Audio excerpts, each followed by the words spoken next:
Open না, এটা একটা জিপ গাড়ি আছে যে আমরা আসছি এখানে আনছি অলরেডি। ওটাকে হয়তো যেরকম এখন তো একটা উপরের খুলে উনি দর্শকের হাত নাড়বে এতটুকু।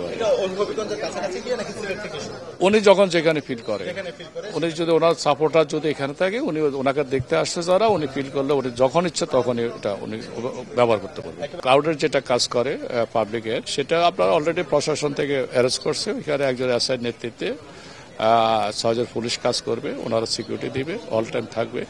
আর পাবলিকের জন্য উনি তো নিজে একটা অ্যারেঞ্জমেন্ট করছে, ওরা ওইখানে থাকবে। হয়তো হামজা একটা রেস্ট নিয়ে তাদের উদ্দেশ্যে কিছু কথাবার্তা বলবে, দ্যাটস এনাফ। হামজা এই দক্ষিণ এশিয়ার এখন বর্তমানে সেরা ফুটবলার, দক্ষিণ এশিয়ার সেরা ফুটবলার।